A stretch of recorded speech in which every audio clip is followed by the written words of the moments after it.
அழகே அழகு சீரியலில் டுடே எபிசோடில் நம்ம மலர் இருந்துட்டு காய்கறியெல்லாம் கட் பண்ணிகிட்ருக்காங்க. சரி கீரை செய்யலான்னு சொல்லிட்டு கீரையை வந்து வெளியில் உட்காந்து க்ளீன் பண்ணிகிட்ருக்காங்க. அப்போ நம்ம லக்ஷ்மி வராங்க. லக்ஷ்மி வந்த உடனே வந்து பார்த்திங்கன்னா மனசே சரியில்லை, தூக்கமே வரமாட்டேங்குது அப்படின்ற மாதிரி சொல்லிட்டு இருக்காங்க. ஏன் என்னாச்சு அப்படின்னு சொல்லிட்டு கேட்கவும், ஒரு வீட்டில் சண்டை சச்சரவு வரதான், அதுக்குன்னு குடும்பத்தை அப்படியே விட்டுட்டு இங்கே வந்து உட்காந்துக்கிட்டு இருக்க முடியுமா? என்னவோ தெரியலப்போ ரேவதி நல்லா இருக்கான்னு சொல்லிட்டு தான் நாங்கள் எல்லாரும் ரொம்பவே சந்தோஷமாக இருக்கோம். ஆனால் கடைசியில் ரேவதியோட வாழ்க்கை எங்கே போய் முடிய போகுதுன்னு தெரியல.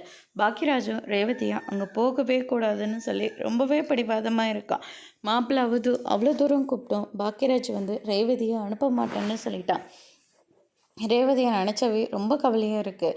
அவன் நைட்டெல்லாம் தூங்குனாளா? அதெல்லாம் நல்லதாக தூங்குனாங்க அப்படின்ற மாதிரி சொல்லிட்டு இருக்காங்க. அதுக்கு அடுத்ததாக பக்கத்து வீட்டுக்காரம்மா வந்து உட்காந்துக்கிட்டு ரேவதியே இங்கே இருக்குது அப்படின்னு சொல்லிட்டு கேள்வி கேட்க ஆரம்பிக்கிறாங்க. மாமாவுக்கு கொஞ்சம் உடம்பு சரியில்லை, கூட இருந்து பார்த்துக்கணுன்னு மாமா ஆசைப்பட்டார், அதனால தான் ரேவதி இங்கே இருக்கா அப்படின்ற மாதிரி சொல்லிடுறாங்க.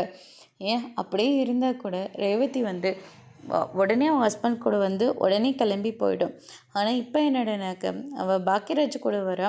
அது மட்டும் கிடையாது, அங்கே மாப்பிள்ளை நைட்டில் வந்தார், ஆனால் போக மாட்டேன்னு சொல்லி பேசிகிட்டு இருந்தது நானும் தான் கேட்டுட்டு இருந்தேன் அப்படின்ற மாதிரியே சொல்லிடுறாங்க. இப்போ ரேவதியோட வாழ்க்கை என்ன ஏதுன்னு தெரிஞ்சிட்டு போகிறதுக்காக நீ வந்தியா?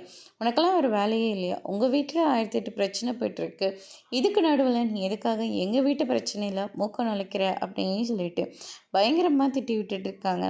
அதுக்கு அடுத்ததாக வந்து பார்த்திங்கன்னா ஏதோ பக்கத்து வீட்டுக்காரங்கன்ற அக்கறையினால தான் இதெல்லாம் கேட்குறேன், அதை போய் இவ்வளோ பெருசாக எடுத்துக்கிறீங்களே அப்படின்ற மாதிரி ஒரு பக்கம் சொல்லிக்கிட்டு இருக்காங்க. அதுக்கு அடுத்ததாக வந்து பார்த்திங்கன்னா, அக்கா நீங்கள் நினைக்கிற மாதிரி வீட்டில் எந்த பிரச்சனையும் இல்லை, எல்லோரும் நல்லா தான் இருக்கோம், தயவு செஞ்சு நீங்கள் கிளம்பி போங்க அப்படின்ற மாதிரி சொல்லிடுறாங்க. அடடா, அவங்க வீட்டுக்குள்ளேயே இருந்தாலையும் நம்ம வீட்டுக்கு செவத்தில் தான் காதை வச்சிட்ருக்காங்க போல இருக்குது அப்படின்னு சொல்லிட்டு மலர் ஒரு பக்கம் சொல்லிக்கிட்டு இருக்காங்க. பார்த்தியா, அக்கம் பக்கம் இருக்கிறவங்களாம் கேட்க ஆரம்பிச்சிட்டாங்க, ரேவதி என்னதான் பண்ணுறதுக்கு இருக்கான்னு தெரியல அப்படின்ற மாதிரி சொல்லி புலம்பிகிட்ருக்காங்க. அதுக்கு அடுத்ததாக வந்து பார்த்திங்கன்னா ரேவதி உள்ளே வராங்க. வந்த உடனே வந்து பார்த்திங்கன்னா, அக்கா நீ தூங்குனியாக்கா அப்படின்னு சொல்லிட்டு சுயேஷெல்லாம் வந்து கேட்டுக்கிட்டு இருக்காங்க. நான் நல்லா தாண்டா தூங்குனேன் அப்படின்ற மாதிரி சொல்லிடுறாங்க. மாப்பிள்ளை ஏதோ சண்டை போட்டுட்டாரு, நீயும் இங்கே வந்துட்ட, அதே மாதிரி மாப்பிள்ளை கூப்பிட்டாரு, நீயும் போக மாட்டேன்னு சொல்லிட்டு பிடிவாதமாக இருந்துட்டு இன்னும் ஒரு 2 நாளில் பார்க்கலாம், அதுக்கப்புறம் என்ன நடக்குமோ நடக்கட்டும் அப்படின்ற மாதிரி சொல்லிட்டு இருக்காங்க. 2 நாள் இல்லை, எத்தனை நாள் ஆனாலையும் ரேவதியை நான் இங்கேருந்து அனுப்புகிறதா இல்லை, ரேவதி இனிமேல் இங்கே இருக்கட்டும், தரணியும் நான் கூட்டிகிட்டு வந்துடுறேன் அப்படின்ற மாதிரி சொல்லிட்டு இருக்காங்க. தேவையில்லாத வேலையை நீ பார்த்துட்டு இருக்காதுரா பாக்கியராஜ், ரேவதி 2 நாள் இருக்கலாம், 4 நாள் கூட இருக்கலாம், ஏன் மாதம் கூட இருக்கலாம், ஆனால் அதுக்கு மேலே இருந்தால் ரேவதிக்கும் சரி, மாப்பிள்ளைக்கும் சரி, இந்த வீட்டுக்கும் சரி எந்த ஒரு கௌரவமும் வரவே வராது, கேவலம் அசிங்கமாக தான் இருக்கும். பொண்ணு பாலா வெட்டி வந்துட்டான்னு சொல்லிட்டு எல்லாரும் கேவலமாக பேசுவாங்கடா அப்படின்ற மாதிரி சொல்லிட்டு இருக்காங்க.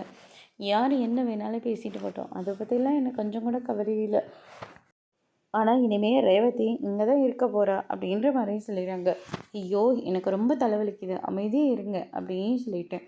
ரேவதி இருந்துட்டு, நீ ஸ்டேஷனுக்கு போகலையா? அண்ணன் நீ வேலைக்கு போகலையா?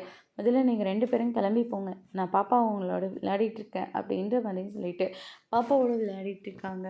அதுக்கு அடுத்ததாக வந்து பார்த்திங்கன்னா நம்ம மதியம் இருந்துட்டு வேலைக்கு வந்து ட்ரை பண்ணிகிட்ருக்காங்க. அப்போ வந்து பார்த்திங்கன்னா நம்ம மலர் வராங்க. இன்னும் வேலையாக இருக்கா? சரி நான் அப்புறமா வரேன் அப்படின்னு சொல்லிட்டு அங்கேருந்து போகிறாங்க. அவ்வளோதான், இன்னும் கொஞ்சம் தான் இருக்கு, முடிஞ்சிடும், உட்காருங்க முதல்ல அப்படின்னு சொல்லிட்டு உட்கார சொல்கிறாங்க. அதுக்கு அடுத்ததாக வந்து பார்த்திங்கன்னா இந்த சைடு நம்ம ரேவதி வராங்க. என்னாச்சு அப்படின்னு சொல்லிட்டு கேட்கவும், என்ன மதி பண்ணிகிட்ருக்க, ஒர்க்காக இருக்கியா? ஆமாக்கா, நான் சீக்கிரமாக வேலையில் சேரணும்ல, அதனால தான் ரெஸ்யூம் வந்து அனுப்பிட்டுருக்கேன், காலேஜில் ஒன்று வேக்கண்ட் இருக்குன்னு சொல்லி என் ஃப்ரெண்டு சொன்னான், அதனால தான் ட்ரை பண்ணிகிட்ருக்கேன், வேலையை மட்டும் எக்காரணத்தை கொண்டு விட்டுறது, ஏன்னா அந்த நான் படித்த படிப்புக்கும் வாங்கின மார்க்குக்கும் நேரம் வேலைக்கு போயிருந்தேன் பெரிய ஆஃபீஸராக தான் ஆயிருப்பாள். ஆனால் என்ன பண்ணுறது, தங்கராஜ மாப்பிள்ளை பணக்காராக இருக்கான்னு சொல்லிட்டு கல்யாணம் பண்ணி கொடுத்துட்டாங்க அப்படின்ற மாதிரி சொல்லிட்டு இருக்காங்க. நம்ம மலர இருந்துட்டு, எனக்கும் வேலைக்கு போகணுன்னு நிறைய ஆசை, வீட்டில் இருக்கிற ஒவ்வொரு நிமிஷமும் வேலைக்கு போனால் நம்மளுக்கு இந்த மாதிரி கஷ்டம்லாம் இருக்காதுன்னு சொல்லிட்டு யோசிச்சுட்ருப்பேன். ஆனால் இப்போ யோசிச்சா நம்மளுக்கு வேலை போய் எத்தனை வருஷம் ஆச்சு. இப்போ இருக்கிறவங்களுக்கே வேலை இல்லை. இதில் நமக்கு எங்கே வேலை கிடைக்க போகுதுன்னு சொல்லிட்டு மனசை தேத்திக்கிட்டு அமைதியாக விட்டுருவேன் அப்படின்ற மாதிரிலாம் சொல்லிட்டு இருக்காங்க. அனுமதி, நீ அப்படி இருக்கக்கூடாது. இப்போ ஏதோ இருக்கிற, ஆனால் இதே மாதிரி இருந்து பழகிட்டேன்னா அதுக்கப்புறம் புள்ள குட்டின்னு சொல்லிட்டு வேலையை அப்படியே குழி தோண்டி புதைச்சிட வேண்டியதுதான். எனக்கு எங்கள் வீட்டில் பிரச்சனை வரும்போதெல்லாம் இது என் வீடு, வெளியே போடுன்னு சொல்லி அசிங்கப்படுத்துவார். சரின்னு சொல்லிட்டு நமக்கு மட்டும் ஒரு வேலை இருந்திருந்தா இந்நேரம் என் பிள்ளைங்கள தனியாக வீடு எடுத்து என் பிள்ளைங்கள நான் சந்தோஷமாக பார்த்துட்டு இருந்திருப்பேன். ஆனால் ஒவ்வொரு நிமிஷமும் யோசிக்கிற போது தான் வேலையோட அருமை என்னன்னு தெரியுது அப்படின்னு சொல்லிட்டு ரொம்பவே வருத்தத்தோடு சொல்லிட்டு இருக்காங்க. அதோட இன்னைக்கான எபிசோட் முடிச்சிருக்காங்க. இனி அழகே அழகு சீரியலில் அடுத்தடுத்து என்னெல்லாம் நடக்க போகுதுன்றதை வெயிட் பண்ணி பார்க்கலாம். தேங்க்யூ.